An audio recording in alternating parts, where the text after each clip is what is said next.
pido de una manera especial que pongas tu palabra en mi boca, Señor. Que seas tú y no yo el que transmita tu mensaje, papá.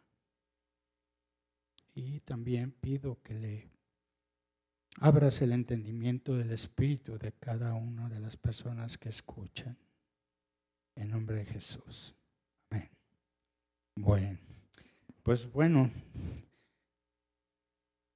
estamos de regreso de un viaje que mi esposa y yo, juntamente con 2 familias en Cristo,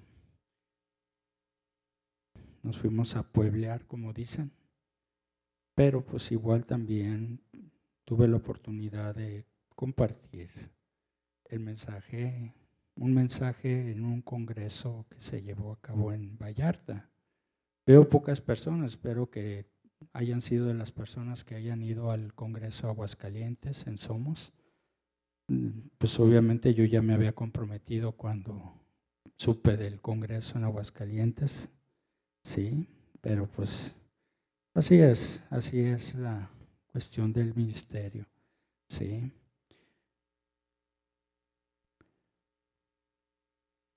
Vamos a empezar. Vamos a tomar la cita de Isaías 51:16 en la Reina Valera, por favor. Y en tu boca he puesto mis palabras, y con la sombra de tu mano te cubrí, extendiendo los cielos y echando los cimientos de la tierra, y diciendo a Sión, pueblo mío eres tú.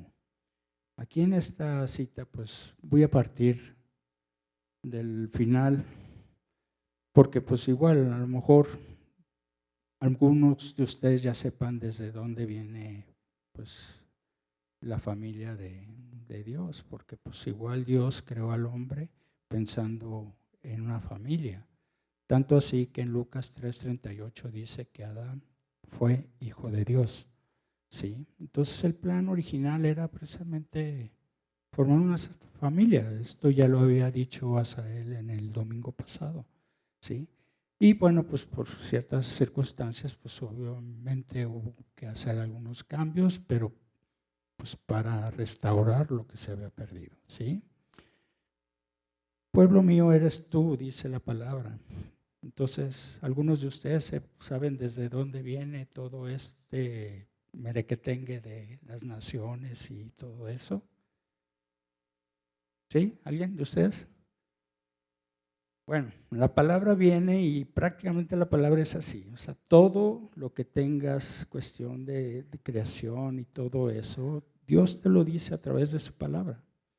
Si ustedes van al Génesis 10, ¿sí? Voy a leer lo último que corresponde al último versículo, que es el 10:32. ¿Sí? Ese dice en la nueva versión, en la nueva traducción viviente, por favor. Dice así: esos son los clanes que descendieron de los hijos de Noé, ordenados por nación, de acuerdo a con la línea de descendencia correspondiente. Todas las naciones de la tierra descendieron de esos clanes después del gran diluvio. Esos clanes, pues obviamente fueron empezaron con los 3 hijos de Noé, ¿sí? Lo que corresponde a los hijos de Sem, que se les dice semitas.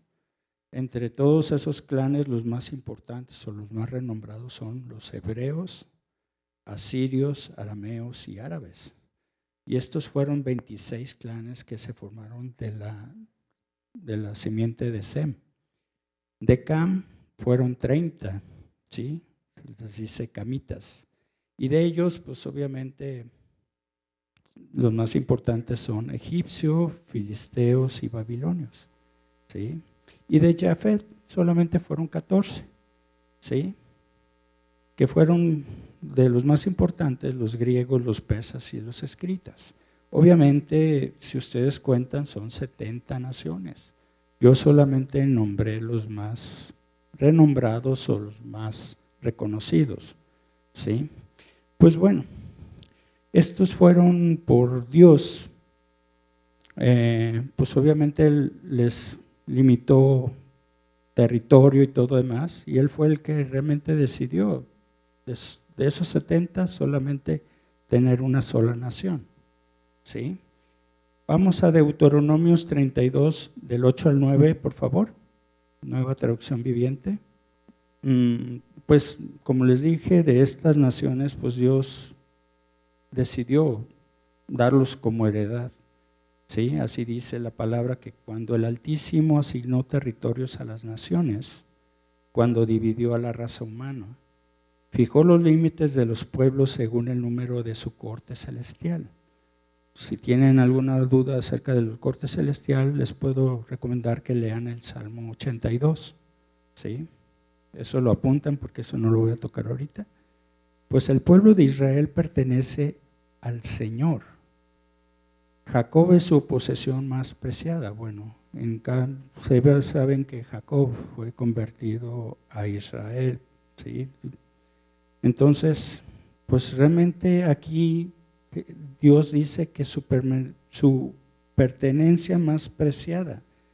Lo que corresponde a preciado es lo mismo que decir caro o que tiene un valor adquisitivo para ciertas personas.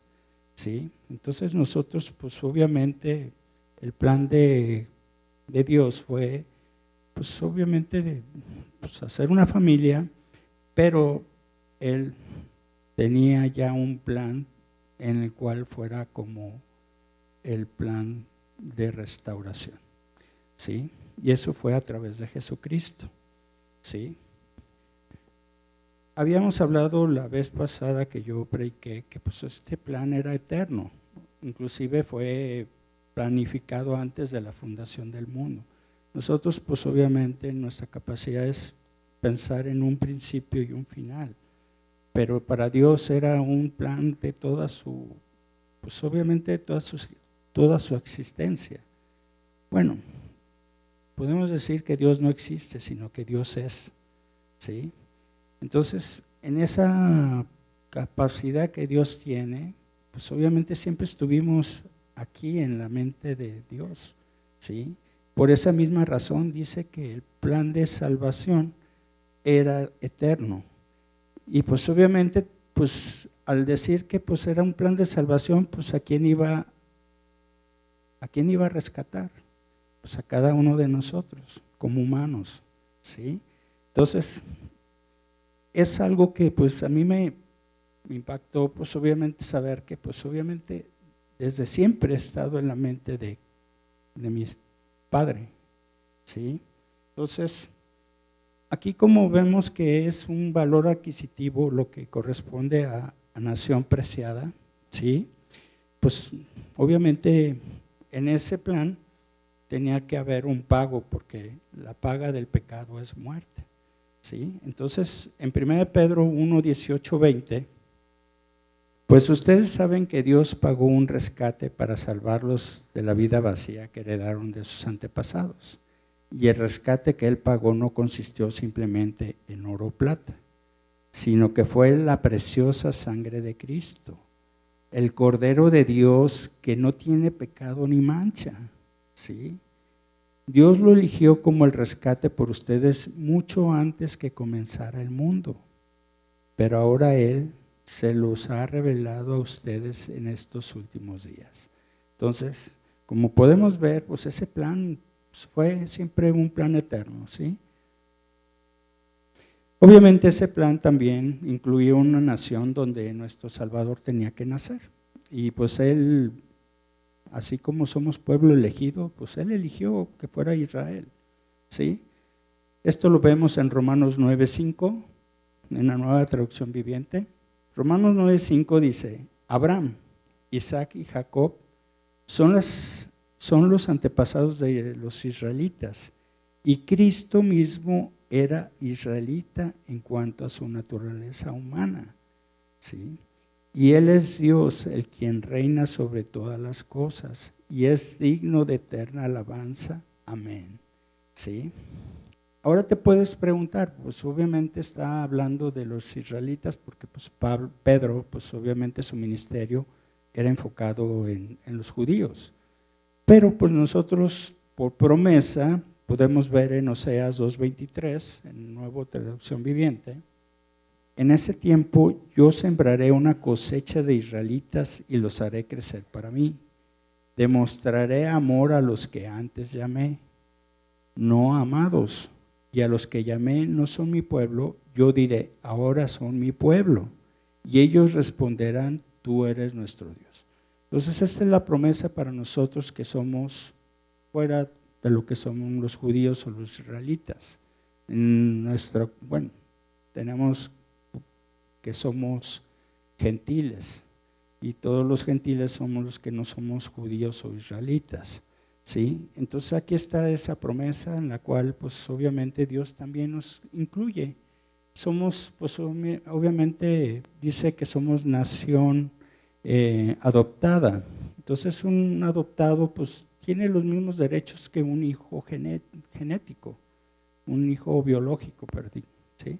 Entonces, pues obviamente pues, venimos a ser la misma, viene siendo también nuestro padre, el padre de los israelitas viene siendo también nuestro padre, ¿sí? Ahora, nosotros obviamente estamos comentando que pues nuestra salvación vino a través de un pago y por el pago del derramamiento de sangre de Jesucristo, ¿sí? Ahora, ¿en qué estima tiene Dios a Cristo? Ahorita lo vamos a ver. Colosenses 1, del 15 al 20, en Nueva Traducción Viviente. ¿Sí? Fíjense bien, porque esto es muy importante. ¿Sí? Dice así, Cristo es la imagen visible del Dios invisible. Él ya existía antes de que las cosas fueran creadas y es supremo sobre toda la creación. Porque por medio de Él, Dios creó todo lo que existe en los lugares celestiales y en la tierra. Todo lo que existe. Él es el responsable de esa creación. Hizo las cosas que podemos ver y las que no podemos ver, tales como tronos, reinos, gobernantes y autoridades del mundo invisible. Todo fue creado por medio de Él y para Él. Él ya existía antes de todas las cosas y mantiene unida toda la creación. Él es como la coyuntura, ¿sí?, del cielo y la tierra, ¿sí? Cristo también es la cabeza de la iglesia, la cual es su cuerpo. Nosotros somos parte de ese cuerpo. Nosotros somos la iglesia, ¿sí? Él es el principio, es supremo sobre todos los que se levantan de los muertos. Así que Él es el primero en todo, pues a Dios en toda su plenitud le agradó vivir en Cristo, ¿sí?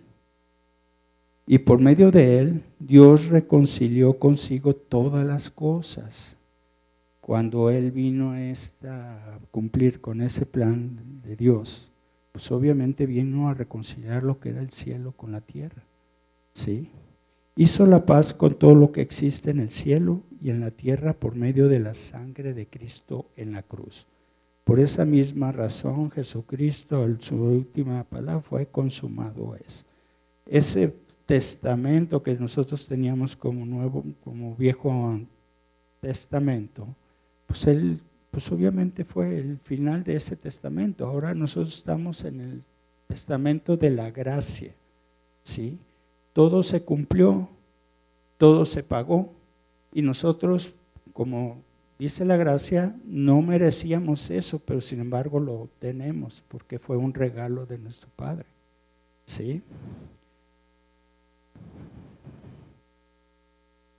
Ahora, algo muy revelador en cuestión de esta cita, Colosenses 1:27, por favor.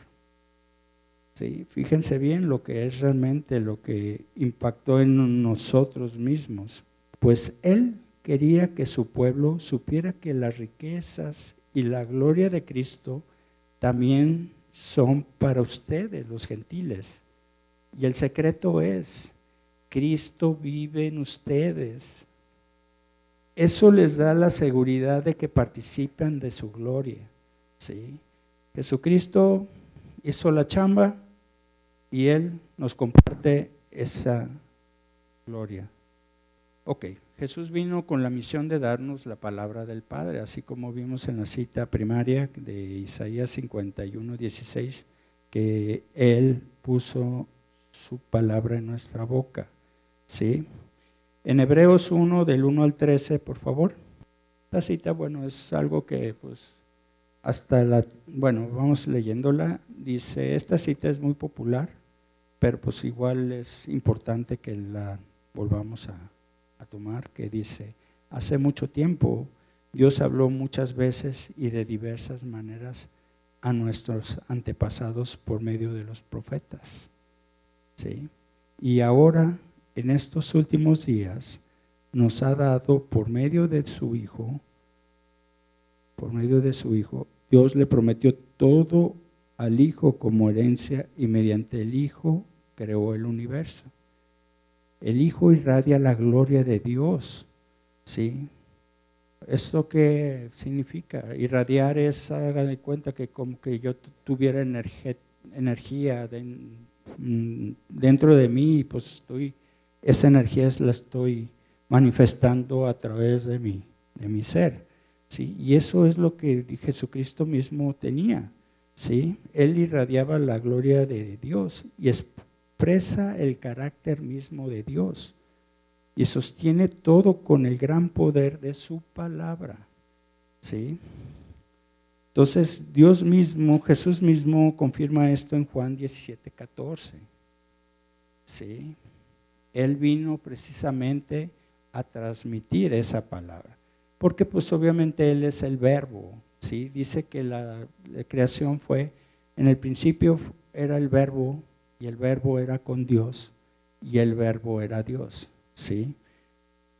Podemos mencionar que pues obviamente el verbo es el accionar de las palabras.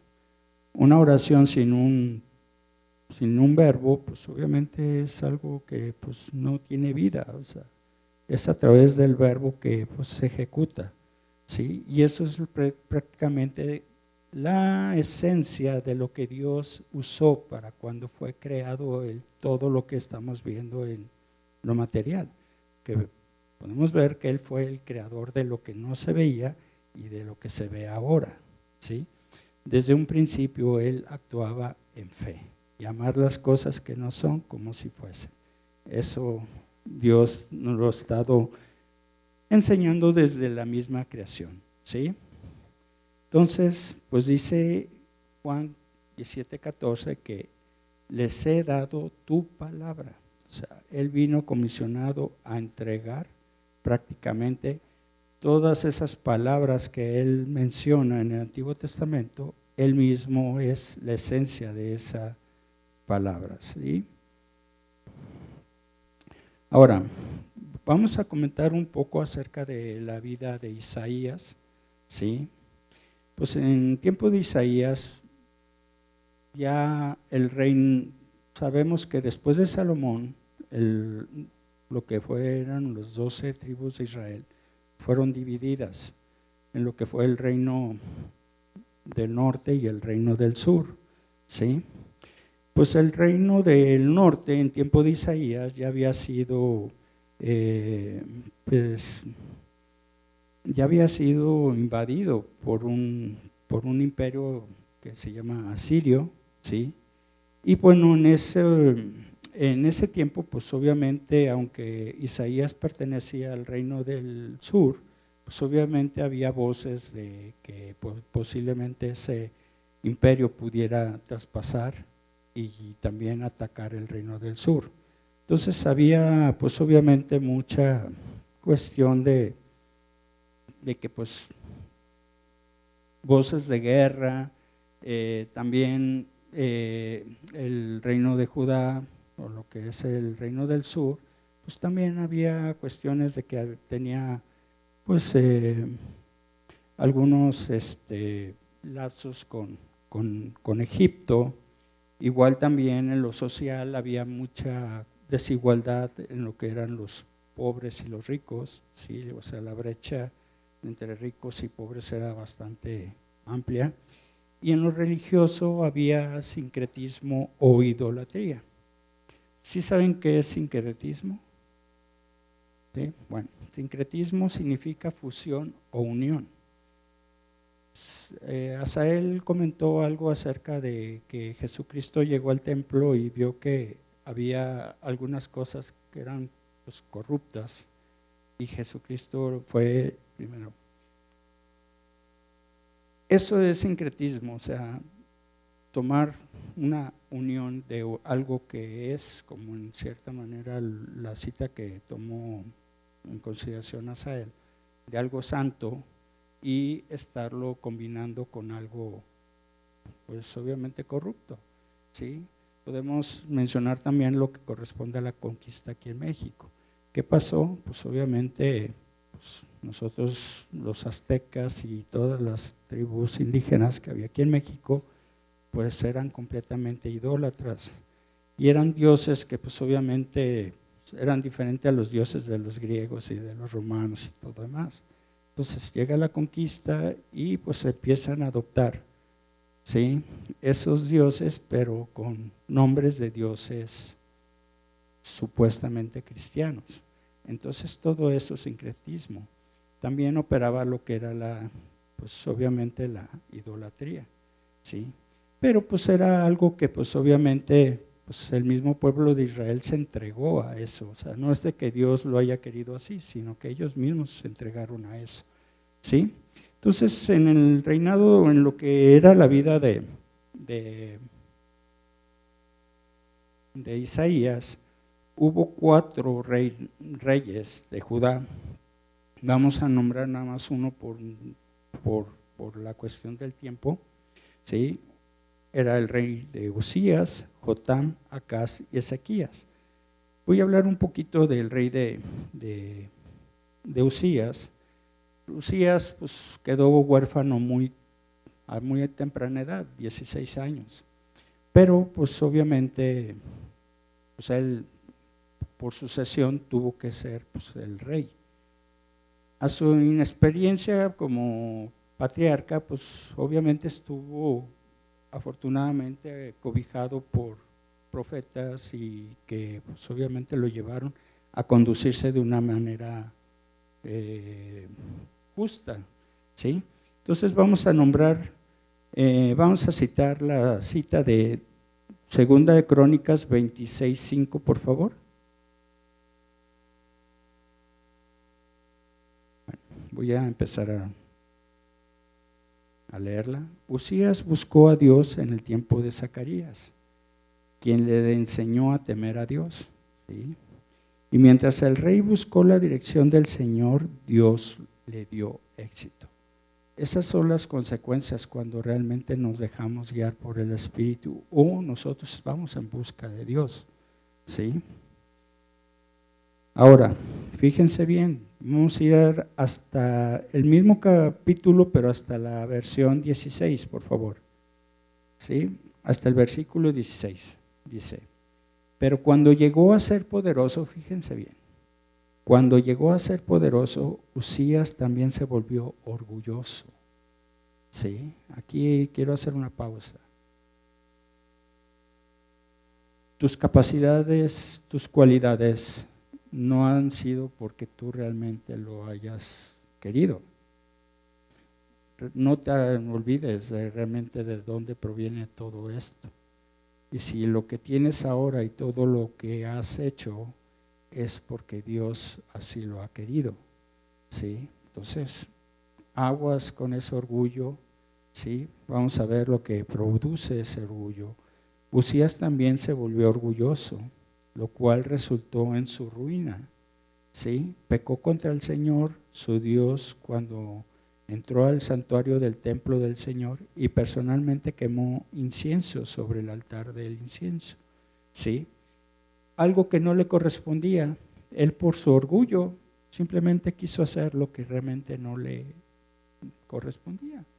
Y por esa misma razón no fue obediente y él pues tomó eso. Lo que te hace el orgullo es eso, que ya no dependas de alguien más, sino que lo haces por ti mismo.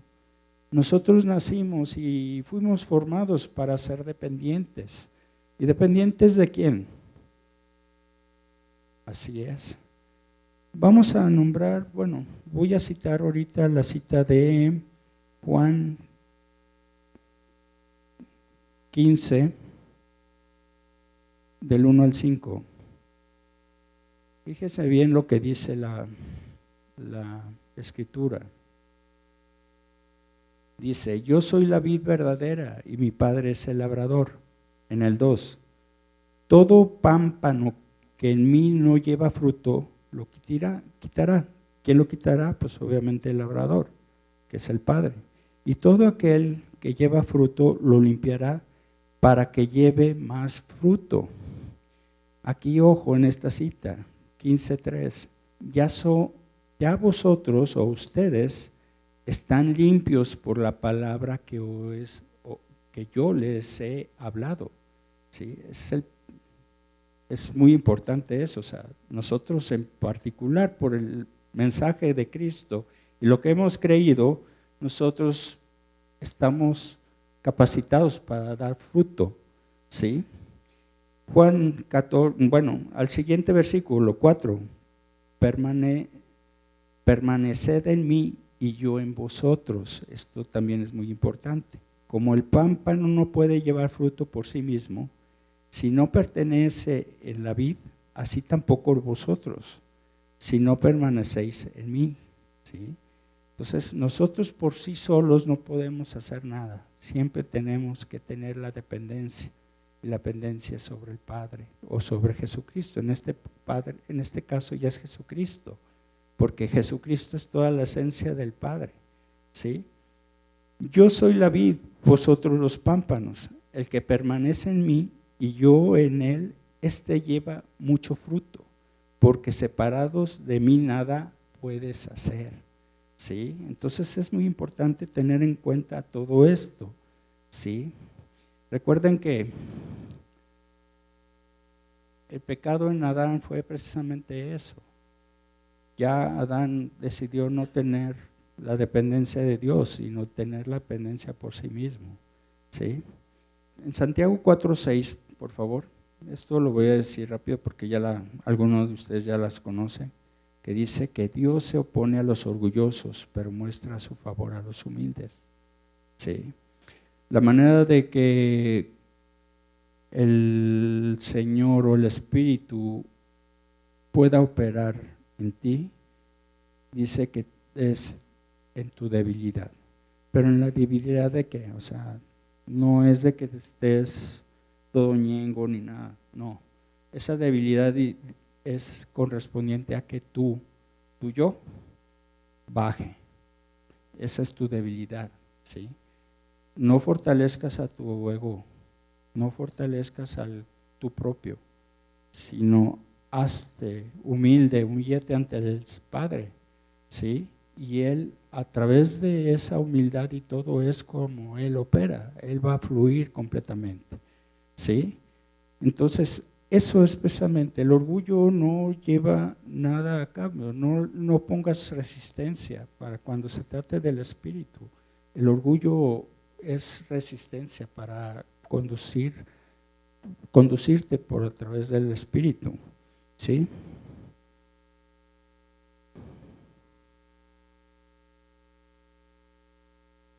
Vamos a citar Jeremías 1 del 6 a 10, por favor. Es algo similar a lo que Isaías había recibido, ¿sí? Ok, Isaías del 1 al 6 al 10, dice, oh soberano Señor, no puedo hablar por ti, soy demasiado joven. No digas soy demasiado joven, me contestó el Señor, porque debes ir a donde quiera que te mande y decir todo lo que te diga. No tengas miedo a la gente, porque estaré contigo y te protegeré. Yo el Señor he hablado. Luego el Señor extendió su mano, tocó mi boca y dijo, mira, he puesto mis palabras en tu boca. Hoy te doy autoridad para que hagas frente a naciones y reinos. Algunos deberás desarraigar, derribar, destruir y derrocar. A otros debes edificar y plantar. ¿sí? Aquí es algo muy importante. El concepto de desarraigar dice que es arrancar desde la raíz, ¿sí? El derribar es demoler, arruinar o echar a tierra muros o edificios. Destruir es reducir a pedazos o cenizas algo material. Y derrocar es hacer caer generalmente por la fuerza un gobierno o sistema de gobierno o alguien de un puesto preeminente. Entonces, muchas veces para que nosotros podamos edificar, cuando llegamos a Dios o cuando pues obviamente la palabra llega y nosotros recibimos del Señor, todo eso que nos estorba es lo que tenemos que echar fuera, derribar, derrocar, desarraigar, para que de esa manera nosotros podamos tener un terreno en el cual podamos edificar y plantar, ¿sí? Es algo muy similar a la parábola del sembrador, ¿sí? Que pues la semilla llega en 4 tipos de terreno diferentes, es el mismo lugar, pero pues obviamente es como condiciones diferentes, y solamente en uno es donde da fruto, que realmente es el que fue trabajado, ¿sí? Entonces eso es precisamente lo que tú debes de hacer, ¿sí? Desarraigarte de todo lo que te estorba para que realmente puedas edificar y plantar, ¿sí? Y eso de plantar es que se quede establecido ya en ese lugar, ¿sí? ¿Sí? Entonces, bueno, vamos a seguir adelante.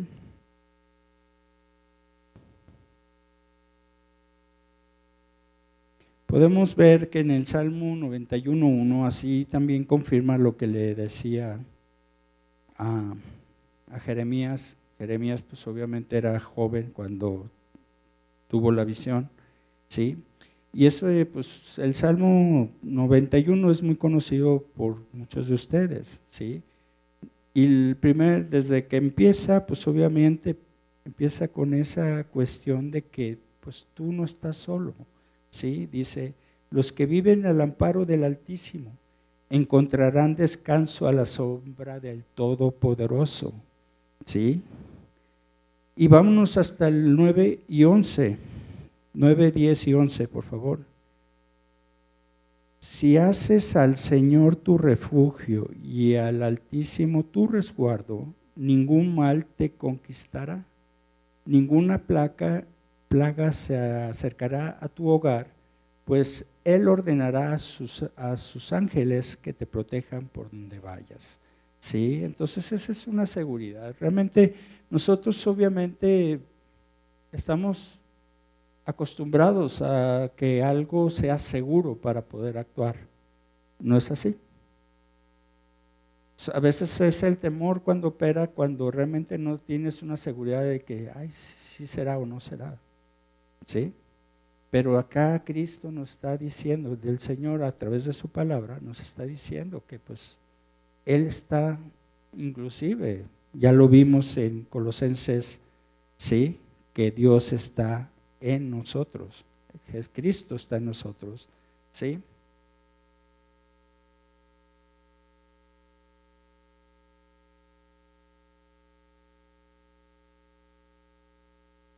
Vamos a retomar nuevamente lo que era el tiempo de Isaías, Isaías 30, del 1 al 5.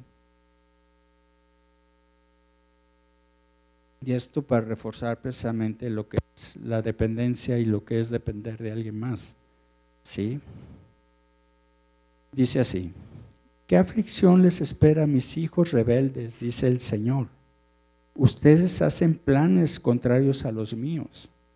Hacen alianzas que no son dirigidas por mi espíritu, y de esa forma aumentarán sus pecados, pues sin consultarme bajaron a Egipto.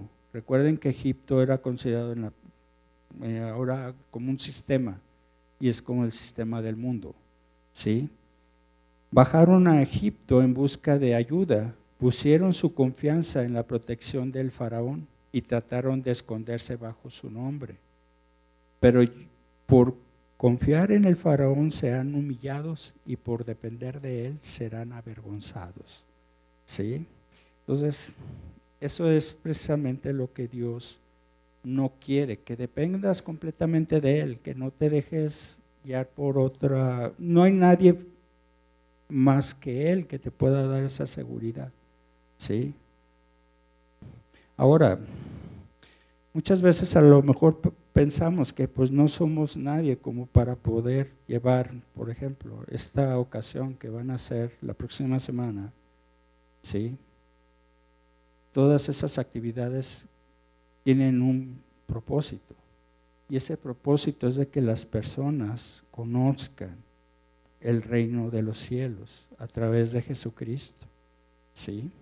Entonces, ese realmente es nuestro propósito también como nosotros como hijos de Dios, ¿sí? Anunciar lo que realmente Él nos ha dado, ¿sí? Y realmente pues hay que dar de gracia lo que hemos recibido de gracia. Además, también Jesucristo mismo dice, id a todas las naciones y predicad el Evangelio. Él igual instruyó a sus apóstoles y fue que los mandó.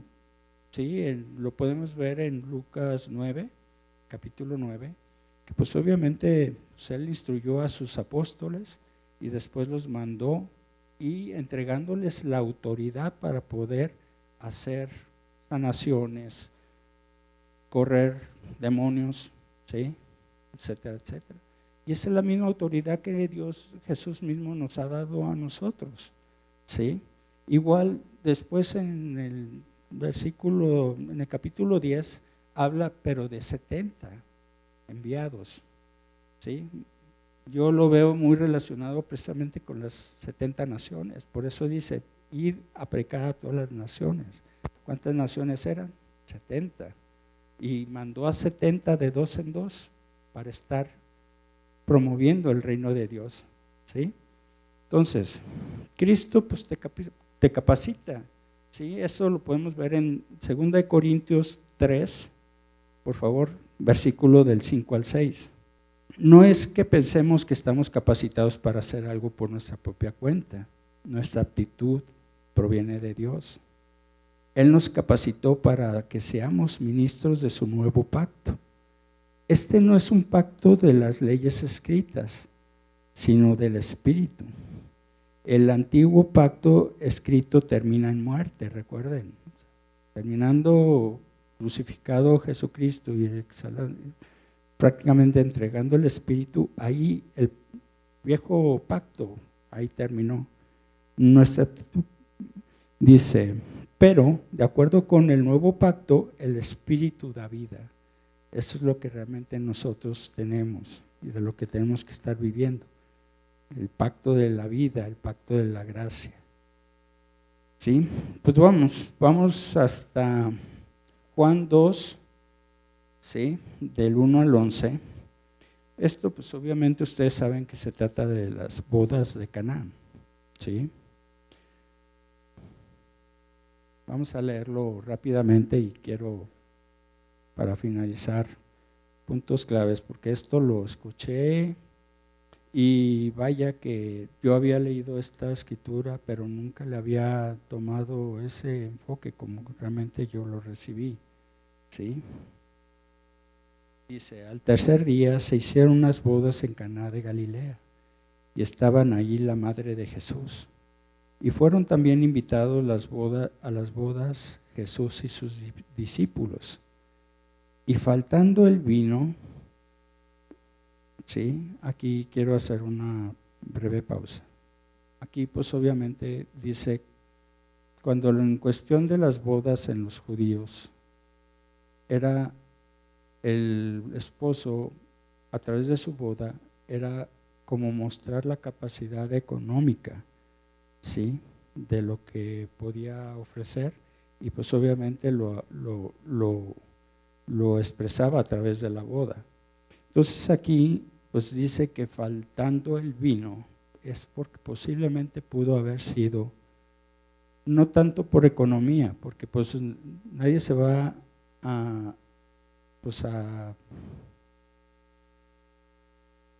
mostrar en forma de que pues no fue porque no pude, sino porque no había, ¿no? Eso es a lo que voy. recordando un poquito los pasajes del Antiguo Testamento acerca de tiempos de José, ¿qué fue lo que pasó? Había 7 años de prosperidad, pero hubo hambruna durante 7 años. Inclusive, algo vamos a ver semejante a esto, ¿sí? Entonces, más que nada, aquí el faltante del vino es porque no había producción, no tanto porque no había con qué pagarlo, ¿sí? Entonces, aquí dice, la madre de Jesús le dijo, no tienen vino. Jesús le respondió, ¿qué tienes conmigo, mujer? Es como decirle, a ti y a mí no es nuestro problema, ¿sí? Y posteriormente le dice, aún no ha venido mi hora, ¿sí? ¿Y qué fue lo que hizo la mujer o la mamá de Jesús? Ella era una predicadora, ella sabía de la esencia de Jesucristo porque un mismo ángel vino y se lo anunció, ¿sí? Entonces, ¿qué fue lo que hizo la mujer? Su madre dijo a los que servían, haced todo lo que os dijere. Y eso precisamente es nuestra misión. Acude al Señor, esa es la manera de mostrar al mundo de que la solución es Jesucristo, ¿sí? Entonces, aquí ella hace eso precisamente, hacer lo que Él os dijere, ¿sí?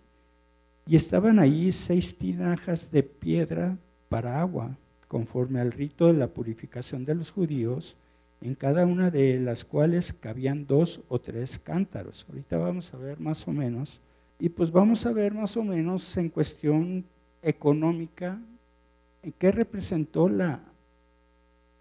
el milagro de Jesús, ¿sí? Jesús les dijo, llenad estas tinajas de agua y las llevaré, y las llenaron hasta arriba. Entonces les dijo, sacad ahora y llevarlo al maestresala. Y se lo llevaron. Cuando el maestresala probó el agua hecha vino, sin saber él de dónde era, aunque lo sabían los sirvientes que habían sacado el agua, llamó al esposo y le dijo, todo hombre sirve primero el buen vino, y cuando ya han bebido mucho, entonces el inferior, mas tú has reservado el buen vino hasta ahora. Esto también lo podemos decir que pues obviamente no, pues guárdalo porque pues igual este vino cuesta muchísimo, ¿sí? Entonces vamos a ver, no sé si lo alcancen a ver, ¿sí?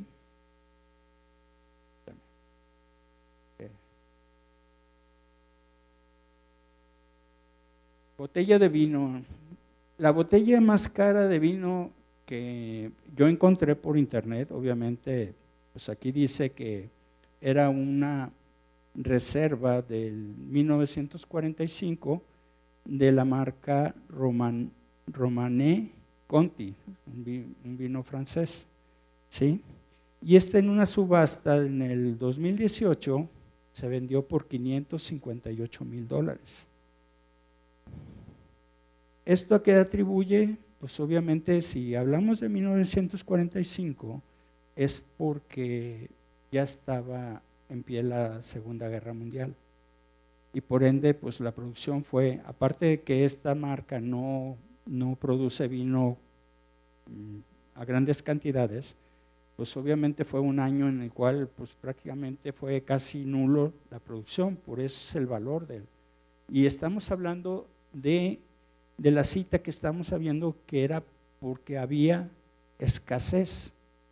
Entonces eso, pues obviamente una botella de vino pues iba a ser más costosa porque pues no es porque no se pudiera pagar, sino porque no podía ser producido. Y lo que había pues obviamente se iba a encarecer, ¿sí? Entonces podemos ver que una botella de vino equivale a 0.75 litros, lo que es 750 mililitros. Eso normalmente es una botella de vino, ¿sí o no, amigo? ¿Sí? Perfecto. Y una tinaja de agua en promedio, ¿sí? Porque obviamente decía que era variante, pero yo saqué un promedio, ¿sí? De esas 2 tinajas. Esas tinajas en ese tiempo eran de 75 litros a 113 litros, ¿sí? Entonces yo saqué la media y pues me dio 94 litros. Esos 94 litros por 6 tinajas, que eran las que tenían en ese momento, era una cantidad de 564 litros. Estos 564 litros había que convertirlos a botellas, ¿sí? Entonces, esos 564 litros entre 0.75 litros nos da una cantidad de 752 botellas de vino, ¿sí? Yo creo que en la boda no iba a ser posible tomarse todo ese vino, ¿ah? Entonces, 752 botellas por $558,000 equivale a $419,616,000. Y esto convertirlos a pesos el día de hoy, que el dólar está a 18.45, nos da una cantidad de $7,741,915,200. Para que se vean el tipo de milagrito que hizo Jesús en una boda, ¿sí? Exactamente, ¿sí? Pues igual, la manera como él empezaba, pues es de aquí en adelante que se dio a conocer, porque inclusive dice la palabra,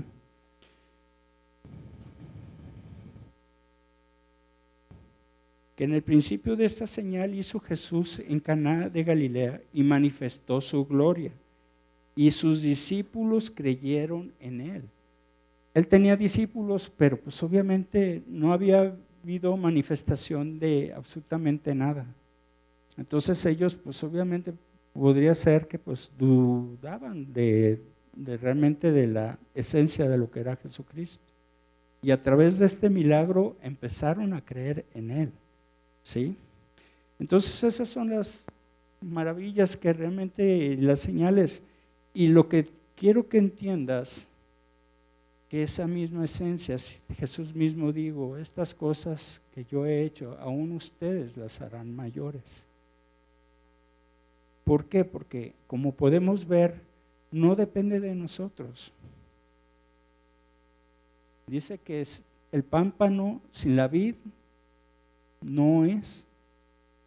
Aquí tenemos nosotros nuestro respaldo, que es el mismo Jesucristo, ¿sí? Entonces esta fue la palabra de hoy. Espero que les haya gustado y espero que pues obviamente haya llegado de enseñanza para todos ustedes. Bendiciones.